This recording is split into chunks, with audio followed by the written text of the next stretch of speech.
Greetings from University Hospital in Banja Luka, from the Republic of Srđan and from the Bosnia and Herzegovina. It's for foreign professors, it's only one country, but there is a lot of names in it.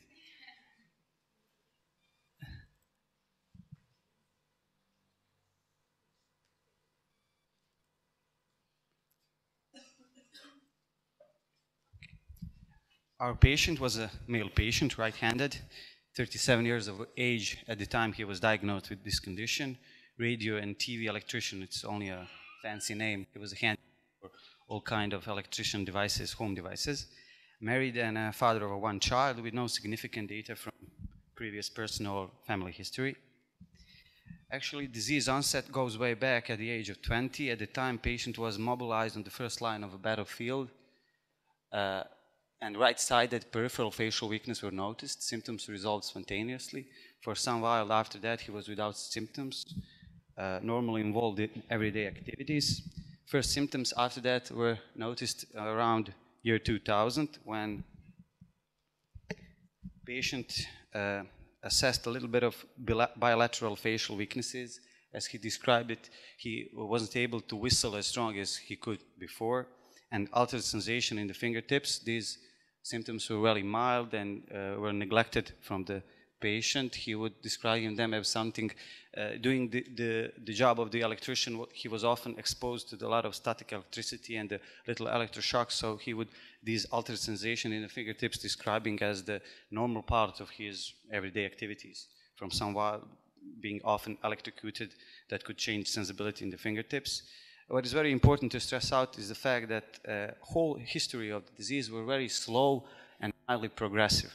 For many years, these symptoms were really mild and neglected from the patient. Further on, difficulties in swallowing, weaknesses in the hand, cramps after exhaustion and fasciculation appeared. Also, a lot of fatiguing. Patient was describing this symptom as not having enough physical fitness, not exercising enough. But since the years passed by, other symptoms also involved. Discrete hypertrophies of the facial muscles, interosseous muscles of the hands, weaknesses in the legs, very discrete. Loss of weight, he lost around 10 kilos from the year 2000 to the year 2008 or 9. At the time, he was addressed and referred from his family and friends to see, especially because of these hypertrophies that were very noticeable, to get addressed from his physician to the neurologist for the further assessment. He came to our clinic at the November of 2010. This is the summary of his neurological findings: bilateral facial weaknesses and hypertrophies, peripheral, with pathological synkinesias during blinking, severe weaknesses in the tongue, dysphagia, hypertrophy and weaknesses of the lateral flexors of the head. On the upper extremities, there were moderate hand muscle hypertrophy and weaknesses from all muscles, rare fasciculation, and absent reflexes, also as impaired tactile discrimination in the fingertips. Symptoms on the lower extremities were very mild and discrete, but there was noticeable discrete hypertrophy of the cough, motor strength preserved, absent patellar and achilles reflexes, and reduced plantar responses. I have a very brief video of the patient. Hopefully you'll be able to see some of these things. He has very pronounced facial weaknesses of all muscles that are very symmetrical, and also hypertrophies. Now he's instructed for me to protrude his tongue. You see there is a very severe weaknesses of the tongue. He can protrude it only to the edge of the lips. He's unable to inflate his cheeks. There is almost no strength in the all facial muscles. Also, you can see a lot of hypertrophy at the neck, shoulder belt, thoracicular muscles also. You can see now also pathological synkinesias during blinking that were very noticeable.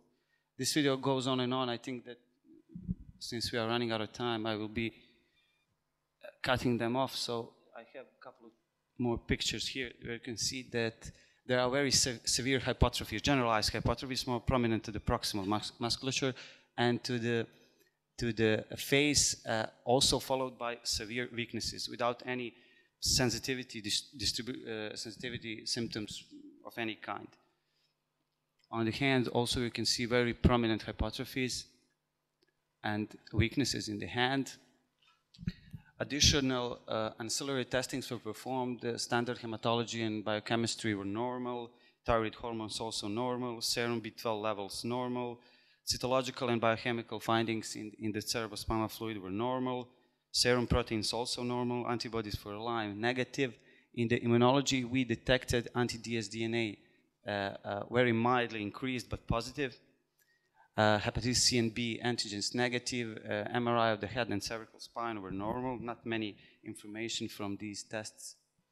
Obviously, electrophysiological studies were performed too. Signs of chronic neurogenic lesion and spontaneous denervation activity were detected in almost all muscles, especially in the face, shoulders, forearms, and the hands.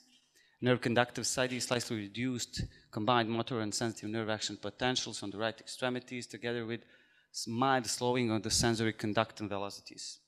On the conclusion, based on these electrophysiological findings and based on his clinical findings too, it was suggested that patient has a chronic sensory motor polyneuropathy, axonal form. That's something that can be seen in Mononeuritis multiplex. Since the fact that he had positive immunology and anti-dsDNA antibodies, we stay open-minded about systematic lupus as an option. Due to this diagnosis, he was introduced with intravenous immunoglobulins for 5 days, 0.5 grams per kilogram, but without any clinical improvement. In a couple of next months, patient was readmitted to the hospital for 2 or 3 times, where he was introduced with monthly single-day doses of intravenous immunoglobulins again, but without any significant clinical improvement. And that was the time when we started to think that maybe there is something else to it, because very poor response to this treatment. Patient was then retested. Several laboratory testings were performed again. Something new, he was also referred for the second opinion to our professor Apostolsky here. And elevated angiotensin converting enzyme levels were detected. At that time, that is the time where we started to be suspicious about sarcoid involvement.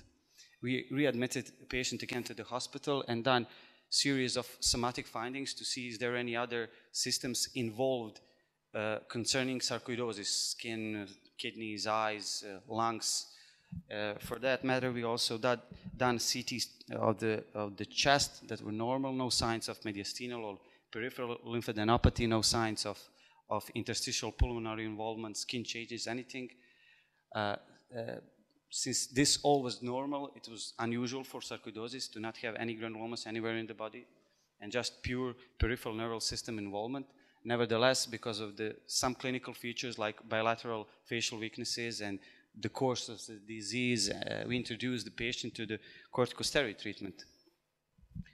For 5 days, he received 1,000 milligrams of methylprednisolone with significant clinical improvement. Shortly after this treatment, he improved very much. After that, oral corticosteroid treatment was introduced with prednisolone on 60 milligrams on 13 days, and soon after that, immunosuppression also. Now, after a couple of years in this treatment, patient in stable remission, he regained most of his motor strength, he regained weight again, but he is not able and fit enough to go to his professional activities. Everyday activities are all right, but professional activities are still questionable. He's feeling right, he's stable. The most important fact that we do not have the real confirmation of this disease because we do not have pathological findings that would support the diagnosis, but based on the clinical pictures that is very